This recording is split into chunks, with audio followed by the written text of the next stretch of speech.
പ്രിയമുള്ളവരെ, നമ്മൾ വളരെ ഇന്നത്തെ ധ്യാന ശുശ്രൂഷയുടെ പ്രധാനപ്പെട്ട ധ്യാന വിഷയം കാറ്റിൻ്റെ കാലത്ത് എന്ത് ചെയ്യണം, അതാണ് നമ്മൾ ധ്യാനിക്കുന്നത്. ജീവിതം ഒരു യാത്രയാണ്, നമുക്കറിയാം. ബൈബിളിൽ പലപ്പോഴും അതൊരു കപ്പൽ യാത്ര പോലെ വരും. ചിലപ്പോൾ നൗകയുടെ യാത്ര, കടലിലൂടെയുള്ള യാത്ര. അപ്പം അങ്ങനെയൊക്കെ വരുമ്പോൾ സ്വാഭാവികമായിട്ട് കാറ്റും കോളും കടൽക്ഷോഭവും ഒക്കെ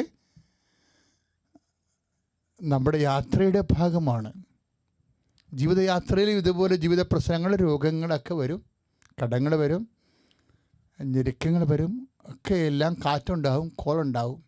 അപ്പോൾ നമ്മൾ ധ്യാനിക്കുന്ന വിഷയം കാറ്റിൻ്റെ കാലത്ത് എന്താണ് ചെയ്യേണ്ടത്, അതാണ്.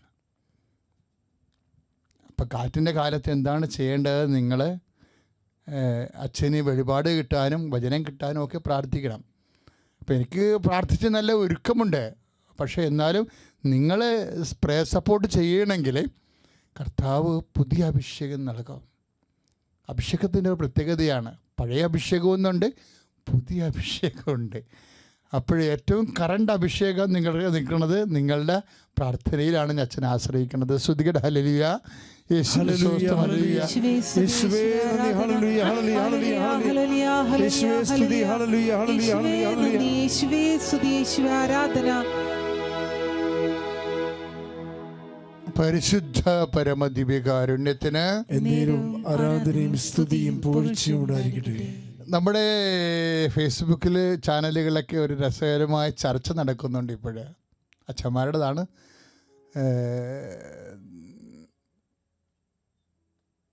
ബൈബിൾ മാത്രമല്ല, ദൈവവചനം. നമ്മുടെ നോബിളച്ഛനാണത് തുടങ്ങി വെച്ചത്. ആൻഡ്രൂസ് അച്ഛനുണ്ട്, ജോഷി മയാരിലച്ഛനുണ്ട്. ഞാൻ വളരെ ഹൃദ്യമായിട്ട് ഫോളോ ചെയ്യുന്ന ഒരു വിഷയമാണത്. പക്ഷെ അത് ആദ്യം കേട്ടപ്പോൾ എനിക്ക് ചെറിയൊരു സാങ്കത്യം തോന്നി. കാരണം പണ്ട് ഞാനിന്ന് ചൂടുവെള്ളത്തിൽ വീണതാ. കാര്യം ദൈവവചന വർഷം മാർപ്പാപ്പ പ്രഖ്യാപിച്ചപ്പോൾ ഞാനൊരു ക്ലാസ്സിൽ കൂടാനിടയായി, വൈദിക ധ്യാനത്തിൽ. അപ്പോൾ ധ്യാനിപ്പിക്കാൻ വന്ന വൈദികൻ പറഞ്ഞു, ബൈബിൾ മാത്രമല്ല ദൈവവചനം. അപ്പോൾ ഞങ്ങൾ വളരെ ശ്രദ്ധിച്ചു. പിന്നെ അദ്ദേഹം പറഞ്ഞ കാര്യം, അദ്ദേഹം കുറേ നോവലൊക്കെ വായിക്കുന്ന ആളാണ്, ചെറുകഥയൊക്കെ വായിക്കുന്ന ആളാണ്. അപ്പോൾ അദ്ദേഹം പറഞ്ഞ് അവസാനിപ്പിച്ചത് ഇതാണ്: നോവലുകളെല്ലാം ദൈവവചനമാണ്, ചെറുകഥകൾ ദൈവവചനമാണ്. ഇപ്പം ഞാനവിടെ ദൈവമേ, ഈ നോവലൊക്കെ എഴുതി ചില ആൾക്കാർക്ക് 2-3 ഭാര്യമാരൊക്കെ ഉണ്ട്. ലോക വിശ്വപ്രസിദ്ധരായ സാഹിത്യന്മാരുകാർ തന്നെ, ഇപ്പോൾ ഹെമിംഗ്വേ തന്നെ, യു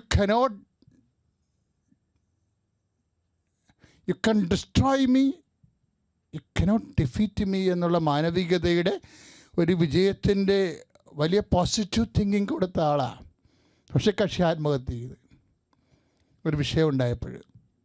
അപ്പം അങ്ങനെയൊക്കെ ആത്മഹത്യ ചെയ്യുന്ന ആൾക്കാരൊക്കെ എഴുതുന്നതൊക്കെ ദൈവവചനമാണെന്ന് പറഞ്ഞിട്ടാണ് അച്ഛൻ പോയത് അവിടുന്ന്. അന്ന് മുതൽ ഞാനോടത്ത് അതുപോലെ വലിയ പ്രശ്നമാണ് ഈ പറയാൻ പോണത് എന്നൊക്കെ ഓർക്കും. കാര്യം പുതിയ കാലമല്ലേ, എങ്ങനെയും മനുഷ്യന് ചിന്തിക്കാമല്ലോ. അപ്പോഴേ ഞാനത് ഫോളോ ചെയ്തപ്പോഴേ ഇല്ല, കുഴപ്പമൊന്നുമില്ല. അവർ വളരെ ഹൃദ്യമായ ഒരു സത്യമാണ് പറയണത്. എന്താണ്?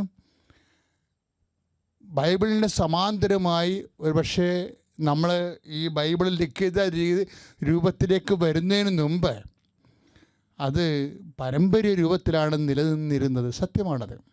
പ്രത്യേകിച്ച് പാരമ്പര്യമൊന്നുമില്ലാത്ത സഭകളാണ് സോളാ ഫീദേ എന്നൊക്കെ പറഞ്ഞ്, സോളാ സ്ക്രിപ്തൂറ, ബൈബിൾ മാത്രമെന്ന് പറയണത്. കാര്യം അവർക്ക് പാരമ്പര്യമില്ല. ഒരു മാതൃകാ സഭയെന്ന് പറഞ്ഞാൽ ദൈവവചനവും ഉണ്ടാവും, പാരമ്പര്യവും ഉണ്ടാവും. രണ്ടും ഒരുമിച്ച് ഇഴപെയർന്ന് വിടും പാവം പോലെയാണ് സഭാനുഭവം എന്ന് പറയുന്നത്, സഭയുടെ ദൈവാനുഭവം എന്ന് പറയുന്നത്. അപ്പം ഇത് കേട്ടപ്പോഴും എനിക്ക് വളരെ ഇഷ്ടപ്പെട്ടു. പക്ഷേ എൻ്റെ മനസ്സ് വേറെ കാര്യം വന്നു. വെച്ചാലേ, ഈ പാരമ്പര്യം എന്ന് പറയണത് എന്താണ് ശരിക്കും? അപ്പോസ്തലിക പാരമ്പര്യമെന്ന് പറയണത് എന്താ? യോഹന്നാൻ അത് പറയുന്നുണ്ട്, ഞങ്ങൾ കണ്ടതും കേട്ടതും. ഇപ്പം 1 യോഹന്നാൻ 1:1 ആ പാരമ്പര്യത്തിൻ്റെ സ്രോതസ് എന്താണ്? വെറുതെ ഒരു അനുഷ്ഠാനം ഉണ്ടായി വന്നതാണോ? അല്ല. It was their experience. എന്താണ്? ഞങ്ങൾ കണ്ണുകൊണ്ട്, സ്വന്തം കണ്ണുകൊണ്ട്, ഞങ്ങൾ കണ്ണുകൊണ്ട് കണ്ടത്, കാതുകൊണ്ട് കേട്ടത്, സ്വന്തം കൈകൊണ്ട് സ്പർശിച്ച ജീവൻ്റെ വചനത്തെക്കുറിച്ച് ഞങ്ങൾ നിങ്ങളെ അറിയിക്കുന്നു. അപ്പം നിങ്ങളെ അറിയിച്ചതാണ് എഴുത്തായത്. വളരെയേറെ ആദ്യം അവർ കണ്ണുകൊണ്ട് കണ്ടതായിരുന്നു, ചെവി കൊണ്ട് കേട്ടതായിരുന്നു, അവർ കൈകൊണ്ട് സ്പർശിച്ചതായിരുന്നു. എന്ന് വെച്ചാൽ അതിന് അർത്ഥം എന്താ? അവർ അനുഭവിച്ചതായിരുന്നു എന്നതിൻ്റെ അർത്ഥം. കണ്ണുകൊണ്ട് നമുക്ക് അനുഭവങ്ങൾ എങ്ങനെയാണ് വരണത്? How we get knowledge, cognition എങ്ങനെയാണ്? ത്രൂ ദി സെൻസസ് ആണ് നമുക്ക് വരണത്. ത്രൂ ദി സെൻസസ് ആണ് നമുക്കത് വരണത്. ഇപ്പം കണ്ണുകൊണ്ട് കണ്ടത്, ചെവി കൊണ്ട് കേട്ടത്, കൈകൊണ്ട് സ്പർശിച്ച ജീവൻ്റെ വചനം. അപ്പോൾ ആദ്യം അതെങ്ങനെയാണ് വരണത്? ആദ്യം വരണത് നമ്മൾക്ക് കൈകൊണ്ട് സ്പർശിച്ച ജീവൻ്റെ വചനങ്ങൾ വരണത് അനുഭവത്തിലൂടെയാണ് വരണത്. അപ്പോൾ പാരമ്പര്യത്തിൻ്റെയും ബേസ് എന്താ? എക്സ്പീരിയൻസാണ്. എന്താ ഞാനിങ്ങനെ പറയാൻ കാരണം എന്നറിയാവോ? ഇപ്പോഴും നമ്മൾ നടപടി പുസ്തകത്തിൻ്റെ 17-27 വായിക്കുമ്പോൾ ഈ എക്സ്പീരിയൻസിനെ കുറിച്ചാണ് പറയേണ്ടത്. അനുഭവമാണ് പിന്നീട് വാമൊഴിയായിട്ടും വരമൊഴിയായിട്ടും ഒക്കെ മാറണത്. അനുഭവം അല്ലാതെ വെറുതെ ഇങ്ങനെ ഒരു നോവെയർ ഇല്ലായ്മയിൽ നിന്നിങ്ങനെ ഒരു എക്സ്പീരിയൻസ് ഉണ്ടാവത്തില്ല. We must see, we must feel, we must experience, we must hear somebody. അവരെ നമ്മൾ അപ്പോസ്തലന്മാരെന്ന് വിളിച്ചത്. And this is apostolic church. Apostolic ചർച്ചിൻ്റെ പ്രധാനപ്പെട്ട കാര്യം എന്താണ്? അവർക്ക് പാരമ്പര്യം ഉണ്ടാവും. അവർക്ക് ഒരു യഥാർത്ഥ ചർച്ചിനെ, വിശ്വാസ സമൂഹത്തെ കണ്ടെത്തുന്നത് എങ്ങനെയാണ്? Whether they have tradition or not, whether they have written word or not. നമ്മൾക്ക് അവർക്ക് വചന പാരമ്പര്യമുണ്ടോ, റിട്ടൺ പാരമ്പര്യമുണ്ടോ, സർവോപരി അവർക്ക് ട്രഡീഷൻ ഉണ്ടോ എന്ന്. പക്ഷേ അച്ഛൻ പറഞ്ഞ് ഞാൻ നിങ്ങളുടെ ശ്രദ്ധയിലേക്ക് വരുത്താൻ ഉദ്ദേശിക്കുന്നത് എന്താണ്?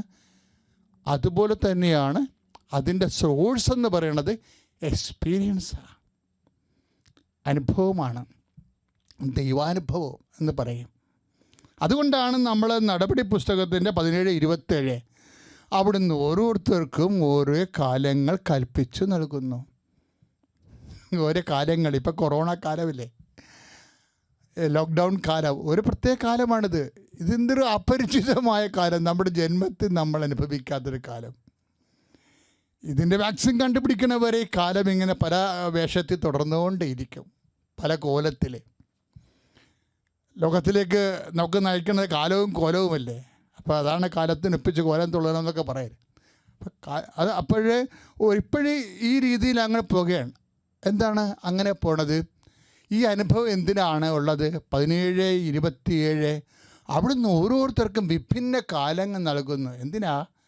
ഇത് സ്വന്തം അനുഭവത്തിലൂടെ അവിടുത്തെ കണ്ടെത്താൻ വേണ്ടിയാണ്. Praise the Lord. അനുഭവമാണ് അവിടുത്തെ പ്രശ്നം, അനുഭവമാണ് അവിടുത്തെ വിഷയം. അപ്പോൾ ഈ പാരമ്പര്യത്തിൻ്റെ സോഴ്സ് എന്താണ്? അനുഭവമാണ്. ദൈവത്തെ കാണണം. അപ്പോൾ പാരമ്പര്യവാദികൾ എന്ന് പറഞ്ഞൊരു കാര്യമില്ല, വചനവാദികൾ എന്ന് പറഞ്ഞൊരു കാര്യമില്ല. വചനമായാലും പാരമ്പര്യമായാലും അൾട്ടിമേറ്റ് അതിൻ്റെ എയിം എന്താ? V must experience God. ദൈവത്തെ നമ്മുടെ കണ്ണിന് അനുഭവിക്കണം, ദൈവത്തെ നമ്മളുടെ കാതിന് അനുഭവിക്കണം, ദൈവത്തെ നമ്മുടെ കൈക്ക് അനുഭവിക്കണം. We must feel and experience God. Whether it is tradition or not, whether it is word or not, we must feel. എന്തായാലും അപ്പോൾ ദൈവ അനുഭവത്തിലേക്ക് നയിക്കാത്ത പാരമ്പര്യമാണെങ്കിലോ വി മറ്റ് ഇൻട്രോസ്പെക്ട് ഈ വിഷയത്തിൽ. അങ്ങനെ എന്തെങ്കിലും പാരമ്പര്യങ്ങൾ സഭയിൽ നിലനിൽക്കുന്നുണ്ടെങ്കിൽ, പുതപ്പ് നമുക്ക് എന്തിനുള്ളതാ? പുതപ്പ് പുതപ്പ് നമുക്ക് തണുക്കുമ്പോൾ പുതച്ചിട്ട് ശരീരത്തിന് ചൂട് നൽകാനാണ്. അപ്പോൾ പുതപ്പ് നനഞ്ഞതാണെങ്കിൽ നമ്മൾ എന്ത് ചെയ്യും? പുതപ്പ് നമുക്ക് യൂസ്ലെസ് ആകും. ചില സമയത്ത് പാരമ്പര്യത്തിന് ഇങ്ങനെയുള്ള ഒരു അപായം സംഭവിക്കാം. പുതപ്പാണ്, പക്ഷെ നനഞ്ഞു പോയി. അതുകൊണ്ട് നമ്മൾ ഉദ്ദേശിക്കുന്ന ലക്ഷ്യങ്ങൾ കാണുന്നില്ല. അപ്പോൾ അങ്ങനെ വരുമ്പോൾ സ്വാഭാവികമായിട്ട് സഭ അതാത് കാലങ്ങളിൽ സിനഡൊക്കെ കൂടിയിട്ട് കാലിക പ്രസിദ്ധമായി ഇന്നത്തെ ജനങ്ങൾക്ക് അനുഭവവേദ്യമായ രീതിയിൽ ദൈവാനുഭവത്തെ പുനഃക്രമീകരിക്കാൻ വേണ്ടി അതിൻ്റെ എല്ലാ പാരമ്പര്യങ്ങളെയും പരിശോധിക്കും. അതിനുള്ള സംവിധാനം സഭയിലുണ്ട്. അതാണ് മാതൃകാ സഭയുടെ ലക്ഷണം. ശ്രുതികട ഹല്ലേലൂയ, യേശുവേ സ്തോത്രം, ഹല്ലേലൂയ, യേശുവേ ഹല്ലേലൂയ. 23-ാം സങ്കീർത്തനം 4-ാം വാക്യം. മരണത്തിൻ്റെ നിഴൽ വീണ താഴ്വരയിലൂടെയാണ് ഞാൻ നടക്കുന്നതെങ്കിലും അവിടുന്ന് കൂടെയുള്ളതിനാൽ ഞാൻ ഭയപ്പെടുകയില്ല. അങ്ങയുടെ ഊന്നുവടിയും ദണ്ടും എനിക്ക് ഉറപ്പേകുന്നു. പരിശുദ്ധ അമ്മ ജീവനോടെ പ്രത്യക്ഷപ്പെട്ട ഈ അൾത്താരയിൽ മൂന്നാമതും ഒരു സാക്ഷ്യം പറയാനായിട്ട് എനിക്ക് അനുഗ്രഹം തന്നതിനെ ഓർത്ത് പരിശുദ്ധ അമ്മയ്ക്കും തിരുക്കുമാരനും കോടാനുകോടി നന്ദി. എൻ്റെ പേര് സിലു ബിജു. ഇതെൻ്റെ മകൻ അലൻ ബിജു. ഞങ്ങൾ ഇൻഫാൻറ്റ് ജീസസ് ചർച്ച് കല്ലേറ്റുങ്കരയിൽ നിന്ന് വരുന്നു. ഞാൻ 2022 ജൂലൈ 26-ാം തീയതിയാണ് ആദ്യമായിട്ട് ഇവിടെ ഉടമ്പടി എടുത്തത്. അന്നു മുതൽ ഇന്ന് വരെ ഞാൻ ഉടമ്പടിയിൽ ജീവിക്കുന്നു. ഇതിനു മുൻപ് ഞാൻ 2 സാക്ഷ്യങ്ങൾ പറഞ്ഞിട്ടുണ്ട്. ഏപ്രിൽ 1-ാം തീയതി ഉടമ്പടി പുതുക്കി സാക്ഷ്യം പറഞ്ഞ് ഞാൻ അയർലൻഡിലേക്ക് പോയതാണ്. പിന്നെ ഞാൻ ഇപ്പോഴാണ് വെക്കേഷന് വന്നത്. ഞാൻ അയർലൻഡിലേക്ക് പോകുന്നതിന് മുൻപ് പറഞ്ഞ സാക്ഷ്യത്തിൽ ഞാൻ പറഞ്ഞിരുന്നു, ഞാൻ ഡ്രൈവിംഗ് ലൈസൻസ് എടുത്തിട്ടുണ്ടായിരുന്നെങ്കിൽ എനിക്ക് അങ്ങനെ ഡ്രൈവിംഗ് ഒന്നും വലിയ വശം ഉണ്ടായിരുന്നില്ല. ആ ഒരു സാക്ഷ്യം ഞാൻ പറഞ്ഞതാണ്. അതിനെ തുടർന്ന് ഞാൻ അയർലൻഡിലേക്ക് 6-ാം തീയതി ചെല്ലുന്നു. 7-ാം തീയതി തന്നെ ഞങ്ങൾക്ക് വണ്ടി തന്നു. ഞങ്ങൾ ഹോം കെയർ ആയിരുന്നു ഞങ്ങളുടെ ജോലി. അപ്പോൾ വണ്ടി അത്യാവശ്യമായിരുന്നു. അപ്പോൾ ഞങ്ങൾക്ക് റെൻ്റേ കാർ തന്നു. പിറ്റേ ദിവസം തന്നെ ഞങ്ങൾ സ്വയം ഗൂഗിൾ മാപ്പ് ഇട്ട് വണ്ടി കൊണ്ട് ഓരോ ക്ലയൻറ്റിൻ്റെ വീട്ടിലേക്ക് പോകേണ്ടതായി വന്നു. ആദ്യത്തെ ദിവസം തന്നെ തന്നപ്പോൾ ഞാൻ ഇവിടെ നിന്ന് എൻ്റെ ലഗേജ് പാക്ക് ചെയ്യുന്ന നിമിഷം മുതൽ മാതാവിൻ്റെ ഉപ്പും തൈലവും എൻ്റെ കയ്യിലെ ബാഗിൽ തന്നെ സൂക്ഷിച്ചിട്ടാണ് ഞാൻ പോയിട്ടുണ്ടായിരുന്നത്. സോ ഫ്ലൈറ്റ് തുടങ്ങി, പിന്നെ എൻ്റെ ലഗേജ് തുടങ്ങി, ഫ്ലൈറ്റ് തുടങ്ങി, എല്ലായിടത്തും ഞാൻ മാതാവിൻ്റെ ഉപ്പിട്ട് പ്രാർത്ഥിച്ചിട്ടാണ് പോയിരുന്നത്. അപ്പോൾ ഓഫീസിൽ ചെന്നപ്പോൾ ഓഫീസിൽ ഉപ്പിട്ട് പ്രാർത്ഥിച്ചു. വണ്ടി കിട്ടിക്കഴിഞ്ഞപ്പോൾ തന്നെ ഞാൻ വണ്ടിയിൽ അകത്തും പുറത്തും മാതാവിൻ്റെ ഉപ്പിട്ട് തൈലം കൊണ്ട് കുരിശ് വരച്ചൊക്കെ ഞാൻ പ്രാർത്ഥിച്ചത്. നമുക്കറിയാം, നമ്മുടെ നാട്ടിൽ ഞാനൊരു സെക്കൻഡ് ഗിയറിൽ വണ്ടി ഓടിച്ചിരുന്ന ആളാണ്. അതും വളരെ കുറച്ച് നാൾ, ഞാനൊരു 2 ആഴ്ച എങ്ങാനാണ് നാട്ടിൽ വണ്ടി കറക്റ്റായിട്ട് ഓടിച്ചിട്ടുണ്ടാവുള്ളൂ, തനിച്ചൊക്കെ ഓടിച്ചിട്ടുണ്ടാവുള്ളൂ. അത് പള്ളിയിൽ പോകാൻ ഒരു 5-6 കിലോമീറ്ററൊക്കെ. അവിടുന്ന് ഞാൻ അയർലൻഡിൽ ചെന്ന് ലാൻഡ് ചെയ്ത് വെരി നെക്സ്റ്റ് ഡേ കാറ് തന്നിട്ട് തന്നെത്താനെ കൊണ്ടുപോയിക്കോളാൻ പറഞ്ഞു. അത് ഓട്ടോമാറ്റിക് കാറ്. നല്ല അയർലൻഡിലെ സ്പീഡെന്നൊക്കെ പറഞ്ഞു കഴിഞ്ഞാൽ ഏറ്റവും മിനിമം 50 കിലോമീറ്റേഴ്സാണ്. പിന്നെ മോട്ടോർ വേയിലൊക്കെ 120 കിലോമീറ്റേഴ്സാണ്. അപ്പോൾ ഞങ്ങളുടെ ഓഫീസിൽ നിന്ന് വീട്ടിലേക്ക് തന്നെ മോട്ടോർ വേ വഴി തന്നെയൊക്കെ പോകണമായിരുന്നു. അപ്പോൾ ഞങ്ങൾക്ക് തന്നപ്പോൾ തന്നെ ഞങ്ങളോട് ഇങ്ങനെ സ്പീഡ് ലിമിറ്റിൻ്റെ കാര്യമൊക്കെ പറഞ്ഞ് കാറ് തന്നു. അന്ന് മുതൽ ഇന്ന് വരെ ഞാൻ മാതാവിൻ്റെ അടുത്ത് കാറിലേക്ക് കയറുമ്പോൾ ഞാൻ പറയും, അമ്മേ നിൻ്റെ മടിയിൽ എന്നെ ഇരുത്തണം, പിന്നെ ഈശോ എൻ്റെ മടിയിലിരിക്കണം, സ്റ്റിയറിങ്ങും ബ്രേക്കും എൻ്റെ ആക്സിലറേറ്ററും ഈശോ കൺട്രോൾ ചെയ്തോളണം. കാരണം എനിക്കൊന്നും അറിയില്ല, വഴികളറിയില്ല, സ്പീഡ് ലിമിറ്റ് അറിയില്ല, ഇവിടുത്തെ റൂൾസ് അറിയില്ല. അപ്പം നിങ്ങൾ എന്നെ കൺട്രോൾ ചെയ്യുക. ഞാൻ ഒന്നെങ്കിൽ വിശുദ്ധ കുർബാന കൂടുക, ഇല്ലെങ്കിൽ സാക്ഷ്യങ്ങൾ കേൾക്കുക. ഞാൻ എൻ്റെ മൊബൈൽ ഇതിൽ നമ്മുടെ സെറ്റിൽ കണക്ട് ചെയ്തിട്ട് ഞാൻ പ്രാർത്ഥിച്ചുകൊണ്ടിരിക്കും. മാതാവ് ഈശോയും വണ്ടി ഓടിക്കും. ഇന്ന് വരെ ആക്സിഡൻറ്റ് കാര്യങ്ങളൊന്നും ഇല്ലാതെ വളരെ സമാധാനമായിട്ട് ഞാനിപ്പോൾ 5 മാസം കഴിഞ്ഞു. ഞാൻ ലീവിന് വരുമ്പോൾ എനിക്ക് വണ്ടി ഓടിക്കാനും എൻ്റെ ജോലി വളരെ കൃത്യമായിട്ട്, അവർ നമുക്ക് 40 hours പെർ വീക്കാണ് പറയുന്നതെങ്കിലും സംടൈംസ് 55-60 hours വരെ ചില വീക്സിൽ ഞങ്ങൾ ചെയ്ത ആഴ്ചകളുണ്ടായിരുന്നു. അങ്ങനെ ജോലി വളരെ കൃത്യമായിട്ട് ചെയ്യാനായിട്ട് മാതാവ് അമ്മയുടെ ഈ വെഞ്ചരിച്ച വസ്തുക്കളൊക്കെ ഞാൻ ഉപയോഗിച്ചതുകൊണ്ട് എന്നെ സഹായിച്ചു. അമ്മയുടെ സാന്നിധ്യം, ഞാൻ ഓരോ ദിവസവും കുരിശ് വരച്ച് വീട്ടിൽ നിന്ന് പുറത്തേക്ക് ഇറങ്ങുമ്പോൾ ഞാൻ അമ്മയോട് പറയും, ഇവിടെ നിന്ന് അമ്മ എൻ്റെ കൂടെ അയർലൻഡിലുണ്ട് എന്ന് എനിക്ക് കാണിച്ചു തരണം. അപ്പോൾ എനിക്ക് ഓരോ സാഹചര്യത്തിലും മഴവില്ലായിട്ടും സുഗന്ധാഭിഷേകമായിട്ടുമൊക്കെ പല പ്രാവശ്യം അമ്മയുടെ സാന്നിധ്യം എനിക്ക് അനുഭവപ്പെട്ടിട്ടുണ്ട്. പിന്നെ ഞാൻ എനിക്ക് അവിടെ ഈ 3 മാസത്തിന് ആകുന്നതിന് മുൻപ് തന്നെ അയർലൻഡിലെ ഡ്രൈവിംഗ് ടെസ്റ്റൊക്കെ അയർലൻഡിൽ പോയേക്കണവർക്കൊക്കെ അറിയായിരിക്കും, വളരെ ടഫാണ്. നമുക്ക് എന്താ പറയുക, വർഷങ്ങളെടുത്ത് പഠിച്ചാൽ പോലും അയർലൻഡിലെ ടെസ്റ്റൊക്കെ കിട്ടാനായിട്ട് ഭയങ്കര പാടാണ്. എനിക്ക് 3 മാസം കഴിയുന്നതിന് മുൻപ് എനിക്ക് ലേണേഴ്സ് കിട്ടി. ഞാനപ്പോൾ ലേണേഴ്സിന് എക്സാമിന് പോകുന്ന സമയത്ത് അമ്മയുടെ സാന്നിധ്യം എനിക്ക് കാണിച്ചു തരണമെന്ന് ഞാൻ പ്രാർത്ഥിച്ചിരുന്നു. അവിടെ ചെന്നപ്പോൾ അമ്മയുടെ ഈ നമുക്ക് സിൽവർ ഗ്രേ കളറിലെ ഡ്രസ്സ് ഇട്ട ഒരു ലേഡി ആയിരുന്നു അവിടെ ഉണ്ടായിരുന്നത്.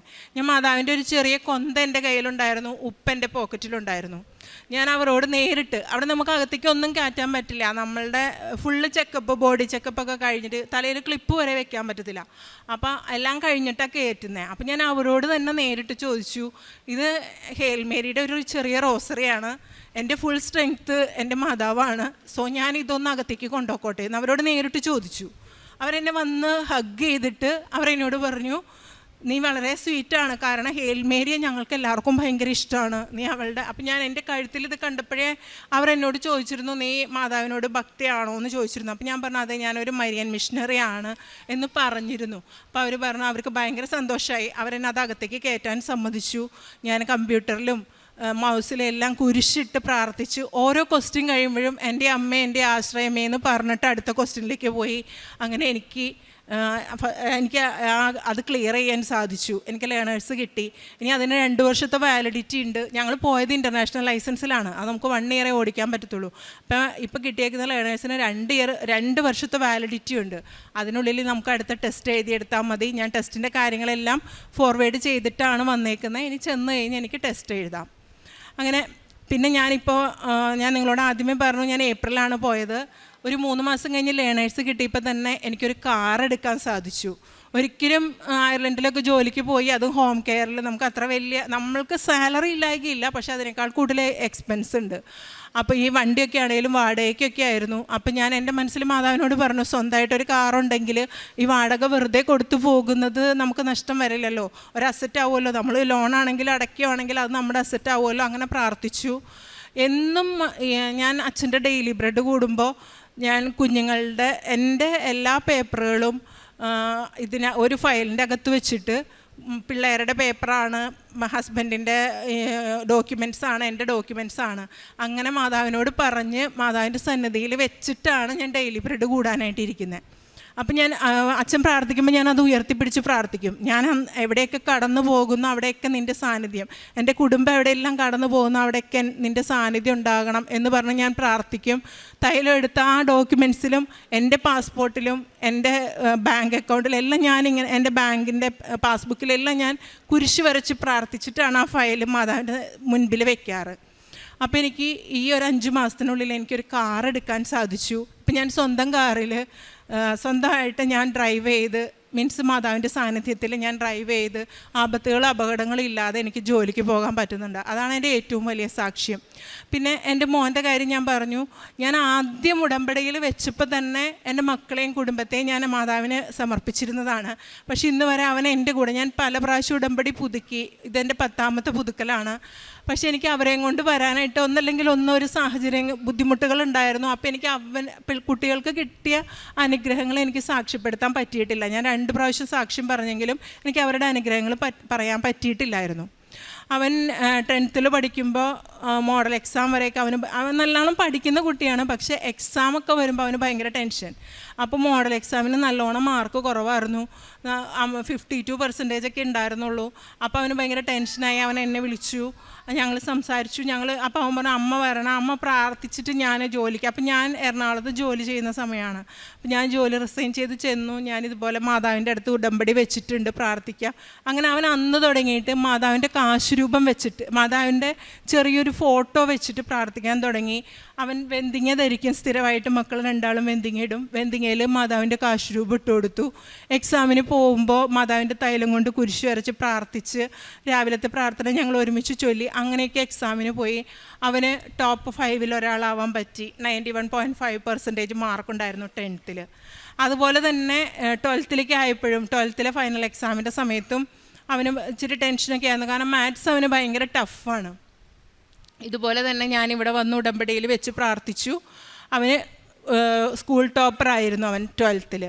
അങ്ങനെ അവൻ്റെ 2 എക്സാംസിനും അവന് നല്ല മാർക്കോടുകൂടി എക്സാം പാസ്സാകാനായിട്ട് മാതാവ് അനുഗ്രഹിച്ചു. അന്നും അവർ കാശുരൂപം കയ്യിൽ പിടിച്ച് അങ്ങനെ പോയാണ് അവർ എക്സാം എഴുതിയത്. ഞാൻ അവരുടെ പോക്കറ്റിൽ ഉപ്പിട്ട് കൊടുക്കും. ആ ഉപ്പ് അവർ കൊണ്ടുപോയി എക്സാം എഴുതുന്നതിന് മുൻപ് ക്വസ്റ്റ്യൻ പേപ്പറിൽ കുരിശ് വരച്ച് പ്രാർത്ഥിക്കണം എന്ന് പറയും. അങ്ങനെ പ്രാർത്ഥിച്ച് വിശ്വാസ പ്രമാണം ചൊല്ലും. എന്നിട്ടാണ് അവർ എക്സാം എഴുതാനിരിക്കുന്നത്. മോളാണെങ്കിലും മോനാണെങ്കിലും ഇപ്പോൾ അവർക്ക് വിശുദ്ധിയിൽ വളരാനും പ്രാർത്ഥിക്കാനും പഠിക്കാനും ഒക്കെ അവർക്ക് സാധിക്കുന്നുണ്ട്. അതിനിടയ്ക്ക് അവൻ 12th പഠിക്കുന്ന സമയത്ത് നമ്മുടെ JEE എക്സാമിന് കൊടുക്കേണ്ട സമയമായപ്പം അവന് കൊടുക്കണം എന്നൊരാഗ്രഹം ഉണ്ടായിരുന്നു. അപ്പോൾ അവൻ്റെ സർട്ടിഫിക്കറ്റ് കാണാതെ പോയി. ആക്ച്വലി അവൻ്റെ ആംബിഷൻ എന്ന് പറഞ്ഞാൽ അവനൊരു സയൻറ്റിസ്റ്റ് ആവണമെന്നാണ്. പക്ഷേ അവന് അതിനുള്ളൊരു ഓപ്പർച്യൂണിറ്റി എന്താണെന്ന് ഞങ്ങൾക്കൊന്നും അത്ര അധികം എഡ്യൂക്കേഷനൊന്നും ഇല്ലാത്തതുകൊണ്ട് ഏത് ലെവലിൽ പോയാലും അങ്ങോട്ട് എത്താൻ പറ്റുന്നൊന്നും ഞങ്ങൾക്ക് അറിയില്ലായിരുന്നു.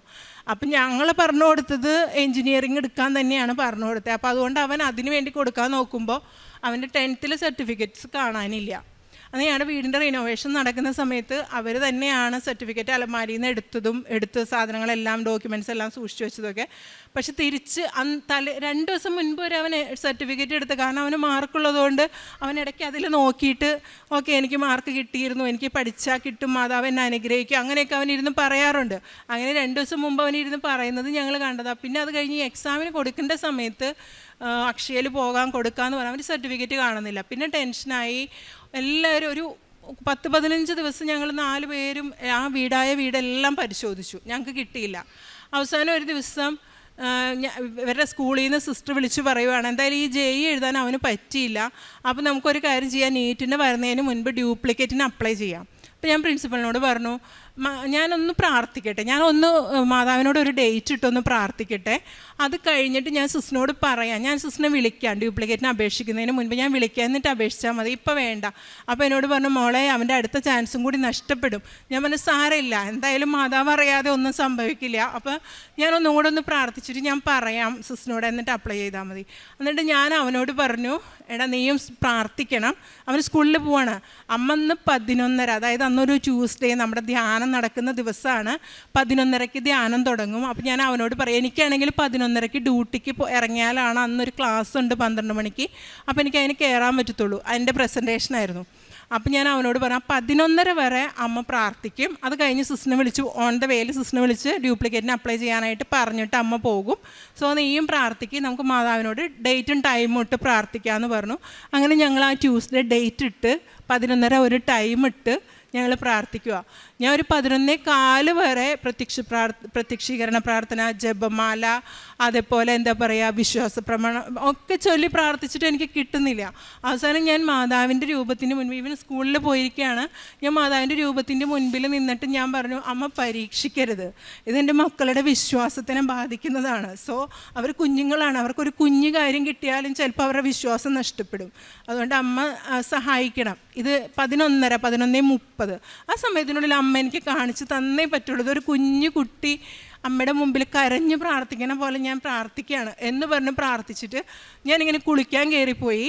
അപ്പോഴും ഞാനിങ്ങനെ പ്രാർത്ഥനകൾ ചൊല്ലിക്കൊണ്ടിരിക്കുകയാണ്. തിരിച്ചിറങ്ങി വരുമ്പോൾ ഞങ്ങൾ അന്ന് നോക്കിയ അതേ ഹാളിൽ എല്ലാ ഡോക്യുമെൻറ്റ്സും അങ്ങോട്ടും ഇങ്ങോട്ടും മാറ്റി വെച്ച് നോക്കിയ അതേ സ്ഥലത്ത് ഏറ്റവും മുകളിലായിട്ട് ഞങ്ങൾ ഒരിക്കലും കണ്ടിട്ടില്ലാത്തൊരു കവറിൽ ഈ സർട്ടിഫിക്കറ്റ്സ് ഇരിക്കുന്നു, ഫയലിലൊക്കെ വെച്ചിട്ട് വളരെ ഭദ്രമായിട്ട്. അപ്പോഴാണ് ഞാൻ അറിയുന്നത് ആ സർട്ടിഫിക്കറ്റ്സിൻ്റെ കൂടെ എൻ്റെ സർട്ടിഫിക്കറ്റുകളും ഉണ്ട്. ഞാൻ അത്രയും നാൾ ഓർത്തിരുന്നത് എൻ്റെ സർട്ടിഫിക്കറ്റുകളൊക്കെയും ഫയലിൻ്റെ അകത്തുണ്ടെന്നാണ്. പക്ഷേ ഇത് എൻ്റെ സർട്ടിഫിക്കറ്റ് എല്ലാം ആയിട്ട് അങ്ങനെ ഒരു ഫയൽ അവിടെ ഇരിക്കുന്നു.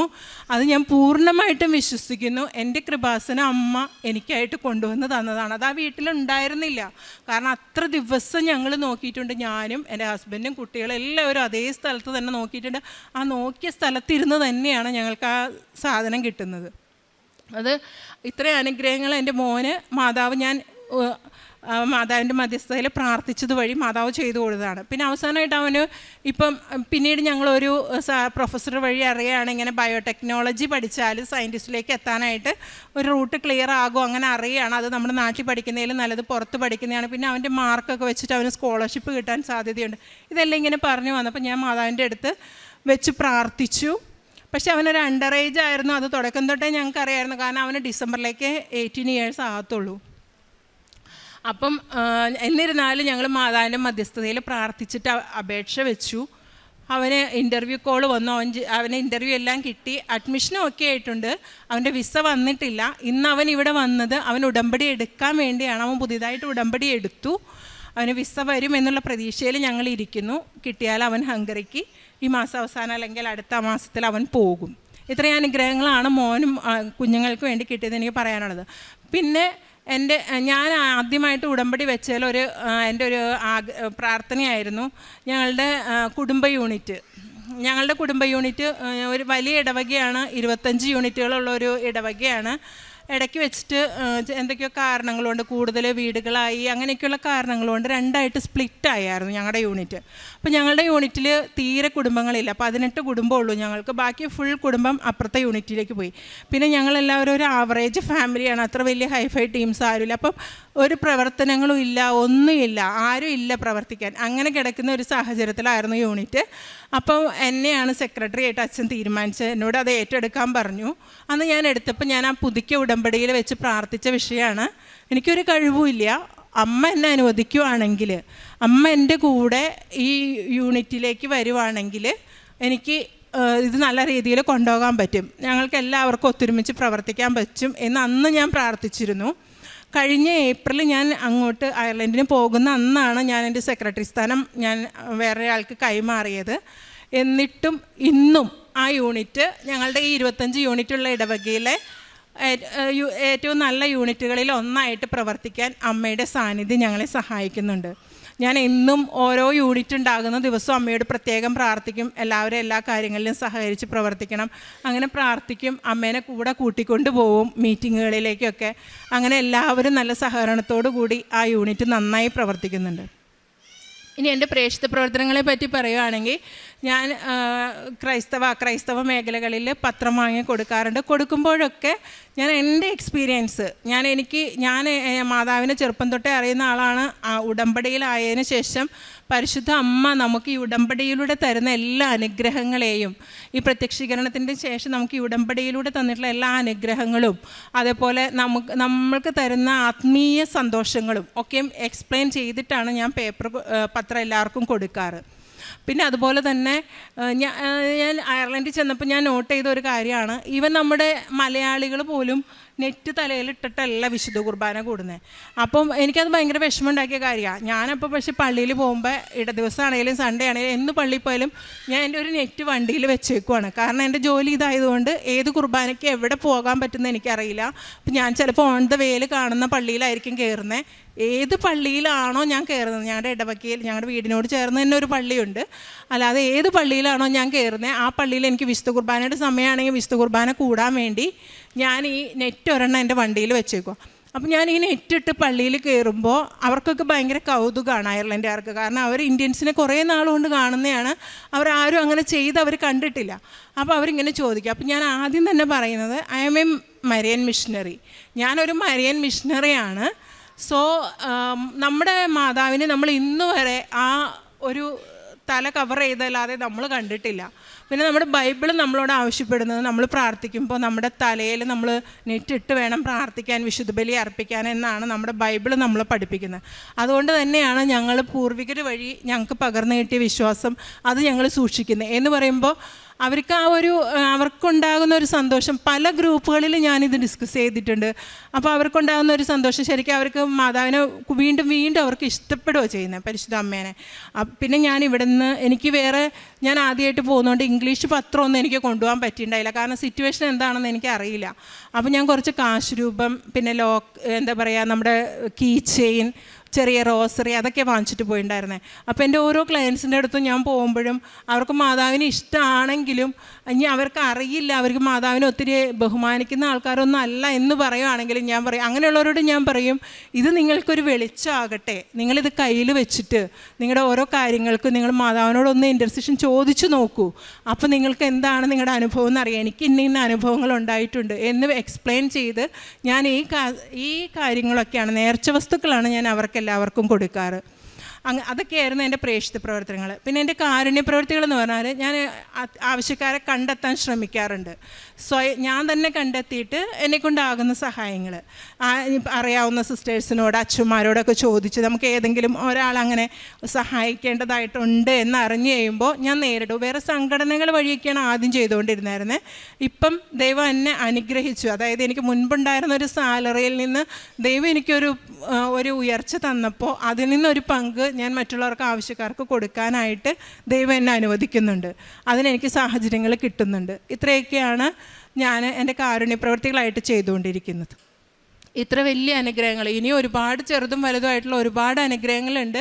അതൊക്കെ ഞാൻ പറയാൻ നിന്നിട്ടുണ്ടെങ്കിൽ ഇന്നത്തെ എൻ്റെ സാക്ഷി ഇവിടെ തീരില്ല. അപ്പോൾ ഇത്രയേറെ അനുഗ്രഹങ്ങൾ എനിക്കും എൻ്റെ കുടുംബത്തിനും തന്ന് അനുഗ്രഹിച്ച എൻ്റെ അമ്മയ്ക്കും എൻ്റെ ഈശോ അപ്പയ്ക്കും 1000 നന്ദി പറയുന്നു. എൻ്റെ ജീവിതാവസാനം വരെ ഞാൻ മാത്രമല്ല, എൻ്റെ കുഞ്ഞുങ്ങളും എൻ്റെ തലമുറകളും എൻ്റെ ഈശോയെ മഹത്വപ്പെടുത്തി ജീവിക്കണം എന്ന് മാത്രമാണ് എൻ്റെ പ്രാർത്ഥന. ഇന്ന് ആദ്യമൊക്കെ ഞാൻ ഒരുപാട് ഭൗതിക അനുഗ്രഹങ്ങൾക്ക് വേണ്ടി യാചിക്കുമായിരുന്നു.